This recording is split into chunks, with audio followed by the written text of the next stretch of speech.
व्यंग संग्रह भी हाल ही में प्रकाशित होने वाला है। मेरे व्यंग का शीर्षक है लेखन से पकोड़ों तक। लेखन से पकोड़ों तक।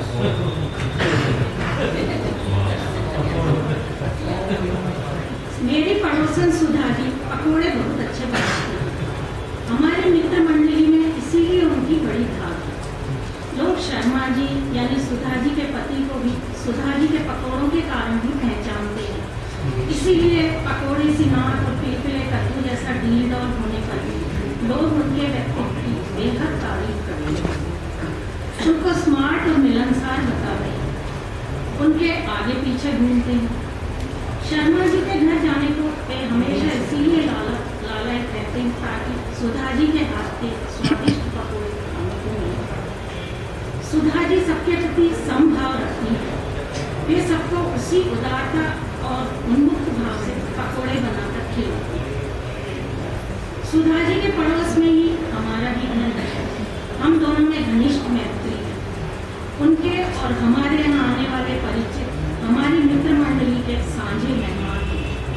पहले वे हम दोनों के यहाँ ही आते थे, पर धीरे धीरे सुधा जी के पकोड़ों ने उन्हें इतना मोह लिया कि वे हमसे कन्नी काटकर सीधे ही उनके यहाँ जाने लगे। दुर्भाग्य से हमें लेखन का शौक लग गया था। हमारी रचनाएं पत्र पत्रिकाओं में छपने लगी। हम स्वयं को कृष्णचंद्र और शरद जोशी की श्रेणी में समझते हुए कुछ ऐसा व्यवहार करने लगे मानो हम मोहल्ले वालों से बहुत ऊपर उठ रहे थे। यही कारण था कि हम सुधा जी के पकोड़ों को भी अब वैसी ही सतही दृष्टि से देखने लगे। हम सोचने लगे थे कि अब अपनी साहित्यिक प्रतिभा के कारण हमारा महत्व सुधा जी से कई गुना बढ़ जाएगा। लोग हमारी छपी रचनाओं पर हमें आकर बधाई देंगे। पत्रकार हमारा इंटरव्यू लेने को उतावले हो जाएंगे और हमसे कृपापूर्वक समय मांगेंगे। वे पूछेंगे कि आपकी लेखन में रुचि कब से और कैसे होगी। ज्ञानपीठ वाले अपना पुरस्कार लिए हमारे आगे पीछे घूमेंगे और लेखिका संघ की अध्यक्ष हमारी सदस्यता के लिए अलग कमरे बिछाएंगे। पर ऐसा कुछ भी नहीं हुआ। हम जहाँ थे वहीं रहे। हमारा लेखन भी जहाँ का तहाँ रहा, पर सुधा जी के पकोड़े बहुत ऊपर उठ गया। फुर्सत के क्षणों में कई बार हम अपनी बालकनी पर खड़े हो जाते थे। इस दौरान अपनी साझी मित्र मंडली को आते देखकर आमंत्रण के रूप में 5 इंची मुस्कान फेंकते। हम अपने होठ ज्यादा से ज्यादा फैलाने की नाक कोशिश करते, पर वे हमें बिना जरा सी भी तवज्जो दिए सीधे सुधा जी के घर की ओर मोड़ दिया। हमारे अंदर कुलमिलाने वाली महान लेखिका उनकी इस बेरुखी से झनाक से टूट कर दिखाई जाती। सुधा जी के पकोड़ों की खुशबू और वहां से आते सम्मिलित ठहाके हमारे पूरे व्यक्तित्व को लहूलुहान कर देते। हमें लगता हमारा लेखन हार गया और सुधा जी के पकोड़े जीत गए। अपनी हार की पीड़ा से हम बहुत देर तक छटपटाते रहते। किटी पार्टी में भी सुधा जी के पकोड़ों को भरपूर सराहना मिलती।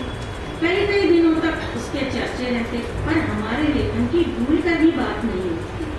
भूले बिसरे यदि कभी यह टॉपिक शुरू भी हो जाता तो अंत में तो बात उन्हीं के पकोड़ों पर आकर ठहर जाता। हम तरस जाते कि कभी बात हमारी रचनाओं पर भी केंद्रित हो और हम जोर शोर से यह नहीं ढांक सके कि इतनी सारी पत्रिकाओं में हमारे आर्टिकल छप चुके हैं। हम कह सके कि अनेकों साहित्यिक गोष्ठियों में भी हमने शिरकत की है।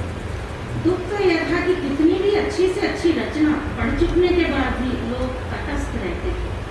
कभी किसी ने हमसे यह नहीं पूछा कि आपने फला रचना किससे प्रेरित होकर लिखी, पर सुधा जी के पकोड़े खा चुकने के बाद हर किसी ने उन पकोड़ों की रेसिपी 100 बार पूछी, उनके स्वाद को बार बार सराहा।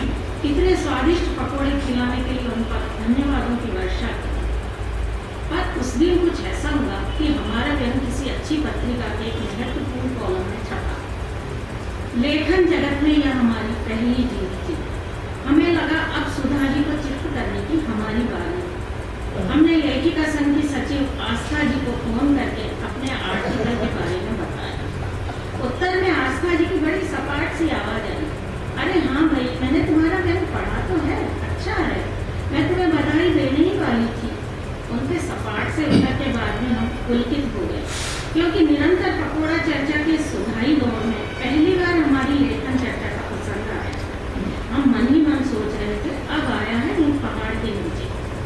सुधा जी के पकोड़ों को डाउन करने के उद्देश्य से खुश होते हुए फोन रखने से पहले हमने कहा, आस्था जी आप घर आइए ना कभी, काफी दिन हो गए आप नहीं आई, चाहे तो लेखी पसंद की गोष्ठी से सीधे ही यहाँ आ जाइए। उनकी आवाज में अचानक ही एक इंस्टेंट चहक पैदा हो गई। हाँ क्यों नहीं, जरूर आऊंगी, मैं भी कई दिनों से वहाँ आने की सोच रही थी। हमें लगा ये इंस्टेंट चहक शायद हमारे घर आने की बात से है, इसीलिए बिना उनके आगे की बात सुने हम यह सोचकर गदगद हो गए कि चलो इस पकोड़ा युग में भी हमारे लेखन को महत्व देने वाले आस्था जी जैसे इंटेलेक्चुअल लोग अभी हैं। तभी उन्होंने आगे का वाक्य जोड़ा, दरअसल तुम्हारे पड़ोस में जो सुधा जी रहती है ना, सुधा जी का नाम सुनते ही मानसिक पछाड़ खाता वे आगे बोली, सुना है कि पकोड़े बड़े लाजवाब बनाती हैं। मेरी फ्रेंड नेहा कई बार मुझे पकोड़ों की तारीफ कर चुकी है, उसी के साथ उनके हाथ के पकोड़े खाने आऊंगी ना कभी तुम्हारे आऊंगी। मेरे हाथ से फोन स्वयं ही छूट गया। हे ईश्वर रक्षा करना, यहाँ भी सुधा जी के पकोड़े ही बाजी मार ले। एक आस्था जी से ही तो थोड़ी बहुत तारीफ की उम्मीद थी, पर वे भी सुधा जी के पकोड़ों की हो गई, यानी उनके पकोड़े नंगे यूनाइटेड प्रेशर कुकर का विज्ञापन हो गए, जो खाते जाओ यूनाइटेड गुण गाते जाओ वाले अपराध में सुधा जी पर लागू हो गया। सुधा जी के पकोड़ों के बारे में एक खास बात और पता चली।